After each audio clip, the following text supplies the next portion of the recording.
Good day. Late in the 19th century, an American inventor invented a machine gun. The machine gun he named after himself. His name was Hiram Maxim, and he named it the Maxim gun.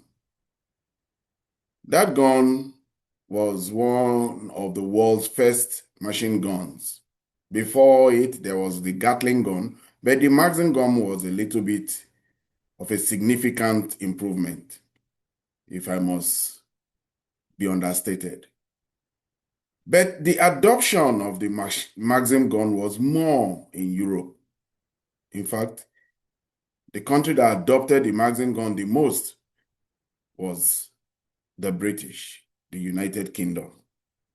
And this was just after the years of the Berlin Conference, and Africa had been divvied up among European powers. So they went to claim their stake, and they arrived Rhodesia. The British used the machine gun. There's no quarreling with the machine gun.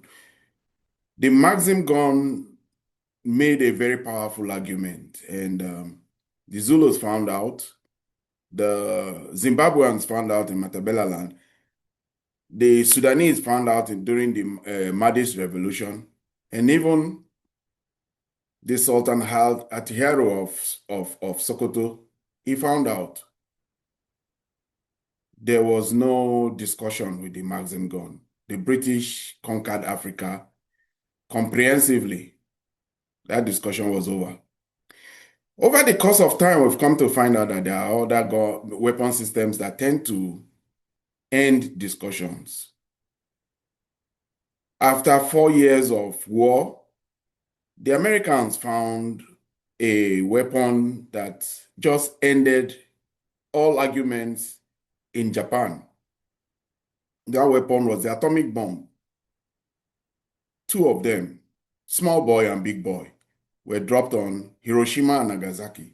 Since the Japanese didn't know how many of these weapon systems that can, in one go, obliterate 50,000 to 100,000 people, they chose to surrender. The Japanese had a prior history of never surrendering in any war. That was the first time they had seen a weapon that they just did not understand.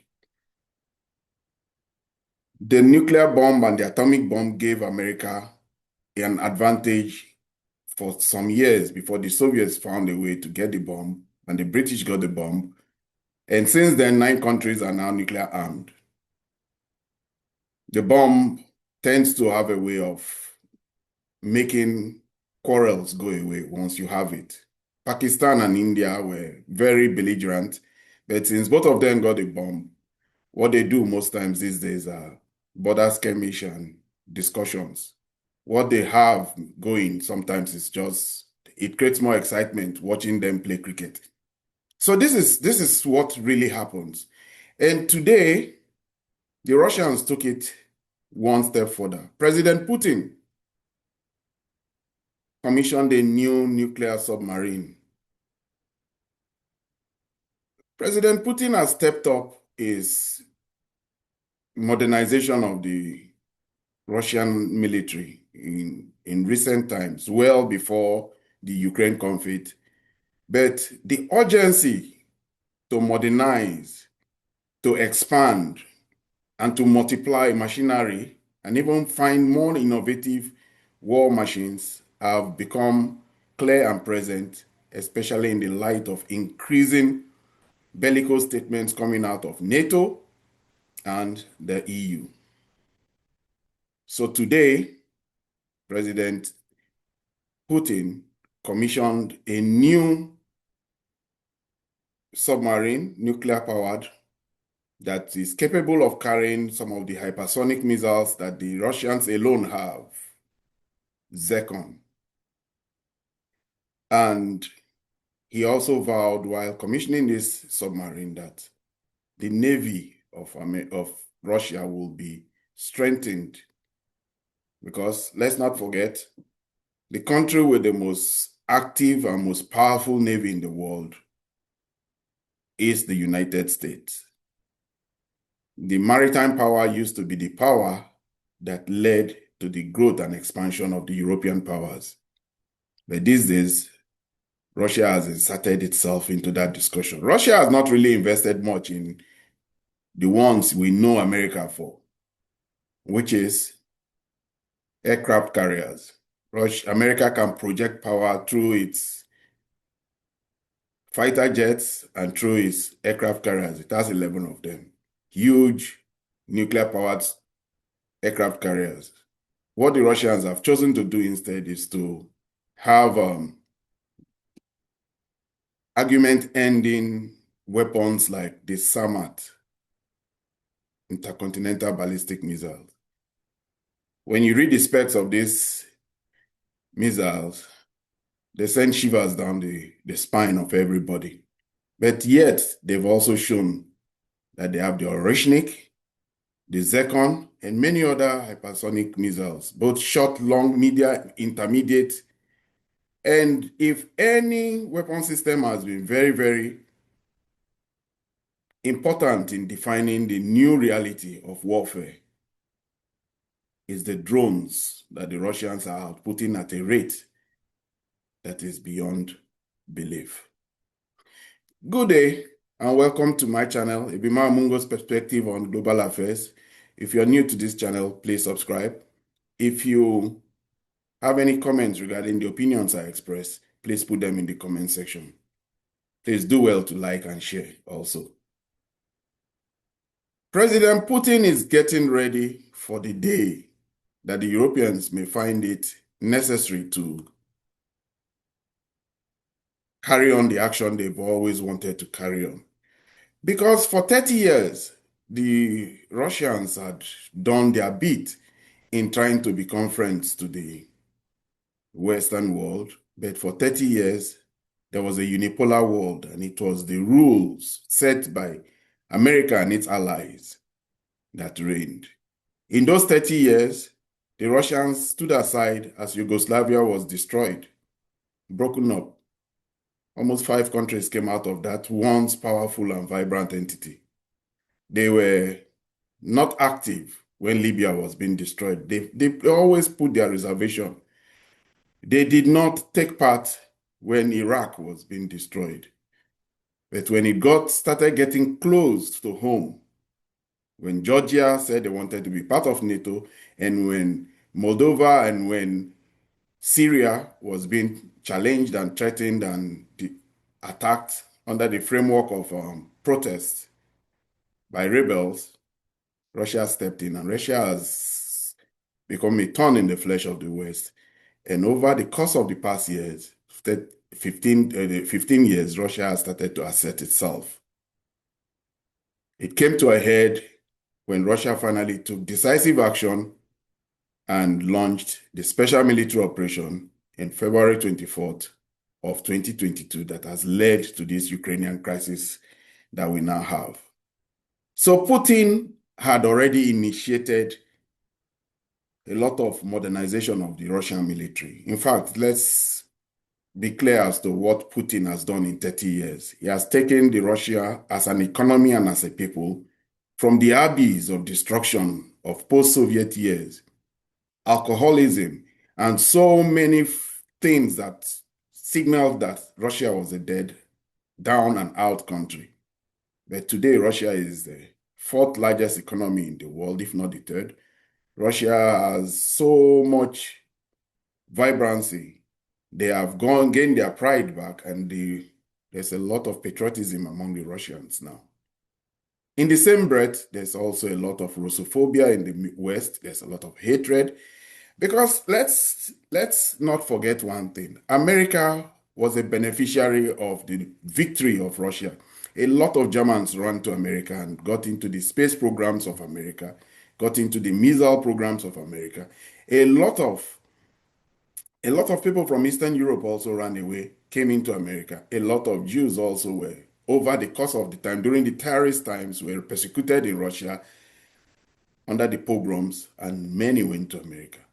There are a lot of people in America and in the West who don't like Russia. For that reason, the dislike or hatred of Russia has persisted in the West for several years. Every country has had an engagement with Russia, and the years of the Soviet domination of Eastern Europe left many of those countries with a bitter taste in their mouth. So the rhetoric against Russia is strong in the Baltic states, especially Estonia, Lithuania, Latvia, and now Finland and Sweden have joined. Out of 9 Baltic states, 8 are in NATO now, 7, and they want to surround and form a ring around Russia. So what is Russia's strategy? Russia's access to the sea is limited. The Caspian, the Baltic, and the Black Seas. For this reason, a lot of the times, the great powers of the world had always felt that containing Russia within the confines of these seas will be a good thing. But Russia has an extensive, almost 23,000 kilometers of Arctic coastline, and submarines can go under the ice. So for these reasons, they have been investing very seriously in submarine. But let's not also forget that they've also stepped up modernization of their strategic bomber fleet. Russia possesses, apart from their 31 nuclear submarines, they've been improving on their strategic nuclear bomber fleets that includes the Tu-160 and then the Tu-95. These bomber fleets are also being modernized at the same time that they are putting out new, every day we read that new batches of Su-35, Su-57, and Su-34s have been commissioned. The Russians are really expanding, and they're not waiting. Meanwhile, the reserve is big. Volunteering into the Russian army has taken a pace where almost 30,000 people volunteer every single month to become part of the Russian army. It has become a very big army, professional army, and the biggest war-fighting army in the world today. In fact, in the estimation of so many people, the Russian and the Ukrainian armies are the most vibrant and most modern and most up-to-date army. One of the defining weapon systems of this war that has become a part of this war are the various suites of drones. The Russians, first of all, felt the full impact of drone warfare when the Ukrainians used it on them during the campaign, short-lived campaign attack or the short-lived siege of Kiev. But since then, they went and got their own Shahid drones from the Iranians so that they could saturate, mainly to saturate the defense systems of Ukraine. But they've gone ahead, modernized it, and found out that these drones can actually be weapon systems on their own. So beyond the success of the Garand 2 drones, which now the Russians are said to be producing at almost 1,000 per day, and which they are using and always having at least 500, 400 being shot into Ukraine every night these days, almost on a daily basis. For the infantrymen out there and for those who are at the battlefront, it is the FBP drones that have really become a defining fact. Artillery still plays a big role in this war, no doubt about it.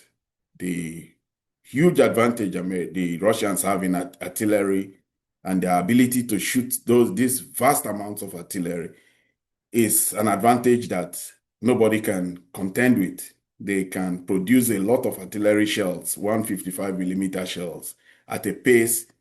What they produce in just a month or two is what the Europeans can dare to even produce in a year. They have a vast manufacturing capacity for this artillery. But the FBP drones have made and redefined the war front in a singular manner where even one drone can hold down a whole column, take out Abrams tank, take out some of the best mechanized war systems out there, Abrams tanks, Challenger tanks, T-90 and T main battle tanks of the Russians on both sides. So the tanks have somehow been hidden away from the war front now. Even the soldiers are not safe because it can be singularly picked and singularly attacked. So weapons are coming out of the Russians in as they prepare for the day that Europe will be finally ready to launch that attack at them. But they're not waiting. Already we know that in one singular moment, they showed us the power of the rhetoric. They used it in a manner that has sent fright and fear down the spines of everybody who saw that one moment when the rhetoric was used. And now the rhetoric is in mass production and it is being deployed to Belarus. And this is coming at a time that pressure is growing. Pressure is growing on Zelensky. The Ukrainian leader is beginning to see the underhand activities of non-governmental organizations. His old opponent, Petro Poroshenko, the one who he defeated in the last election, even the feared members of the ultranationalists are also said to be planning against him. And when he took this action of stopping the Ukrainian National Agency for Anti-Corruption Agencies, the National Anti-Corruption Bureau, and the Specialized Anti-Corruption Prosecutor's Office, he did not know that it was going to spark off 2 days of protests. And this protest was almost beginning to spiral out of hand. So what did Zelensky do? He has rescinded the law that he put in place just a few days ago. He has rescinded that law and he has said he will improve the law because attack on anti-corruption creates a bad image for even his supporters. Those ones who support him in Europe will be calling that this may affect how they perceive him in the European Union, which Ukraine desperately wants to join. Even if they can't join NATO, at least they want to join the EU. But when the European Union Commission President Ursula von der Leyen says that this is not good and this will harm your candidacy, he had to step down. So he has turned and he has rescinded that rule, that anti-corruption bill. Today was also not such a very bright day for the military in Ukraine because something happened that was very, how will I put it, was there was a blackout. There was a blackout. There was a blackout and outage, not international global outage of Starlink. And Starlink is the backbone of the Ukrainian military. The Ukrainians have 40,000 terminals of Starlink. It is important and crucial to their planning, to their communication, to everything. And for the 2.5 hours to 3 hours when Starlink was down, Ukraine was blind.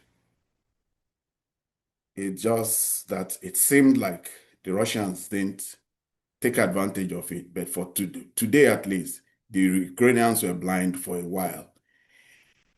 While Ukraine is suffering progressive attrition, losing space continually, slowly, the machinations of a supporter stroke non-supporter of Ukraine, because in one hand, I've said that the most duplicitous within the region is President Erdogan of Turkey. President Erdogan of Turkey has many fights on his table. And President Erdogan today is a happy man because what did he do? He finally got approval by the Germans a few days ago who approved that 40 fighter Typhoons should be sold to the Turks. Turkey has always coveted having modern weaponry. Turkey is the biggest army in NATO by miles. Only the American army is as big as they are, but on the European continent, they are the biggest. Turkey has a lot of influence and they want to project power. and they need modern weaponry. Now they've built their own international military might. They're building drones. That has become they're also now building their own fighter jets. But they coveted the F-35 jets that was in development a few years ago. But under the first Trump administration, they were kicked out of that project and they lost the money they had put down for the F-35. They were early investors in that F-35 project, but they never got it. Many people would say that the reason why Turkey didn't get that F-35 project, their F-35 delivered to them was because they went and bought S-400 air defense systems from Russia. But I don't think so. In fact, the clear hand that made Turkey to be kicked out of that project showed itself in Israel. The opposition in Israel are challenging the Netanyahu government that if they were one government that was put together well and they were not undermined by all the actions and activities going on in Israel, they would have done their best to prevent Turkey from getting this approval to get these 40 Eurofighter jets.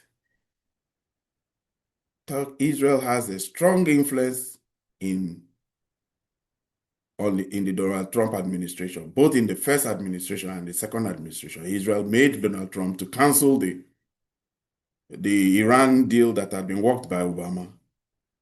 And there's no doubt that it was Israel that impressed upon Donald Trump then to kick Turkey out of the F-35 project.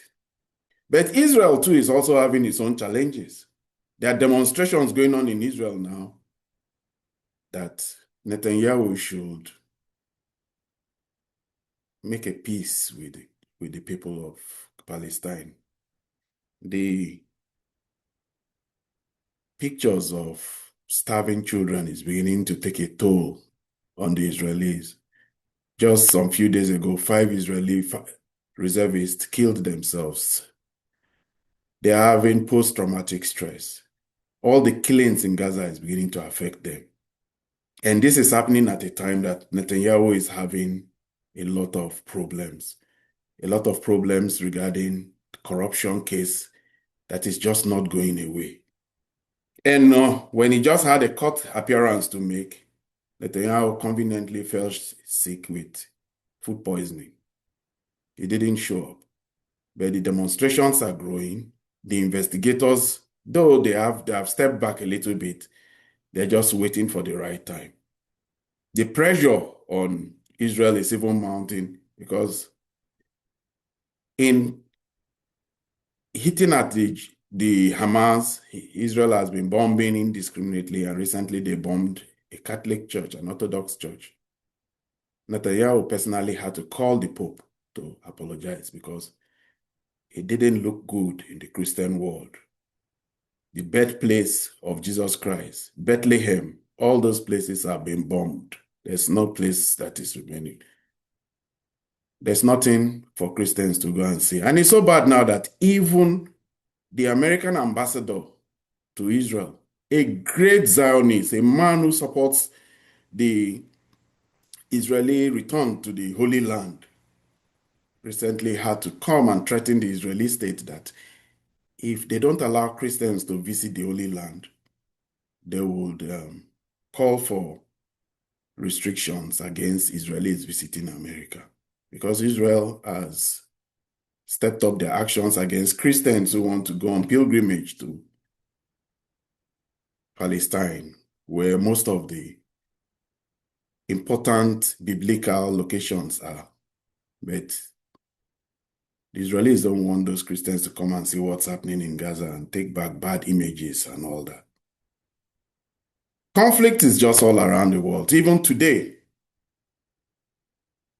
Cambodia and Thailand just started to have a border problem with themselves. That border problem has been ongoing, but somehow it has escalated. It has escalated at a time that the European Union is in China and China is reaching out to make peace. The role China plays in Southeast Asia is one that has made that neighborhood very peaceful. The last time China had an engagement or a military confrontation with any of its neighbors was in 1979 when he had a problem with Vietnam. That problem lasted only 1 month. Within 1 month, the Chinese withdrew. But long colonial interference in neighborhoods, like for now, the Cambodians, they had French colonization and they had a country drawn by the French for them. The borders the French left for them has left them having conflict with Thailand. And today, that conflict escalated. And while that border conflict is escalating and bringing new tensions, and those two countries are shooting into each other's territory, one border conflict that happened 5 years ago led to the freezing of relationship between India and China has finally started to thaw. The Chinese yesterday announced that tourists will be going back between the two countries, China and India. It's been a long time in coming because the Chinese are so important as a tourist group where to many economies. The Australians love them, the Spanish love them, the Italians love them. And when the Chinese stop coming to your country, a lot of money stops flowing into your country. And while all this conflict was going on between China and India, ironically, trade between the two was increasing because as long as China controls the whole supply chain of every single thing that India manufactures, trade continued to grow between them. I think trade is at around $150 billion. It continued to grow. Because let's not forget that the Chinese control the APIs for pharmaceutical, even though the the Indians are the best now in giving generic drugs, medicines to the world. The active pharmaceutical ingredient, API, is got from China. Even in America, the whole big pharma we hear about in America cannot do with APIs from China. China controls the supply chain, everything in the world. It is soon they probably will be controlling the supply chain of some critical or other critical things like semiconductors. But for now, that supply chain that they control, even in rare earth and magnets, was brought up in the White House when the Filipino president, who has been having issues with China recently because he believes he has the back of America, was told to make peace with the Chinese. When Filipino President Bongbong Marcos, the son of the great General Marcos, was having a meeting with President Trump 2 days ago, and to get better tariffs for his country in the whole of Asia or Southeast Asia, the Filipinos now have the best tariffs regime from America. I think about 15% to 20%. He announced that the alliance with America is to stave off any aggression from the Chinese. Donald Trump promptly reminded him and told him that now that the flow of rare earth magnets is coming to America, it would be best that he makes peace with the Chinese. The Chinese have become the new leaders of so many realities. And it is that reason that Ursula von Leyen, I keep calling her Ursula von Leyen, but Ursula von der Leyen went to China, leading the European Commission with her team to go and have discussions with Xi Jinping, asking for fairer engagement of the Chinese with the Europeans, because the Chinese are beginning to eat the European lunch. They have taken their automotive industry. They have taken their pharmaceutical industry. They have taken their industry in manufacturing, even base stations. And now they are threatening to control the Europeans with their power over supply chains and the rare earth metals. Ursula von Leyen was asking that, please, make this relationship a little bit balanced. And the Chinese has assured them that they will continue to do everything to make the reality of Europe more palatable in their own way. But they know where the power really lies. Everybody knows where the power really lies now. It lies in the hands of China. So we have a reality where Russia has become a military superpower. This war has shown it, and they are increasing their spending, increasing and modernizing, and China has become an economic superpower. And these two realities are now the realities that form the multipolar world we now live in. The world is really changing. This is where I end my video for today. If you have any comments, please leave them in the comment section. If you're new to this channel, please subscribe and do well to like and share. Thank you.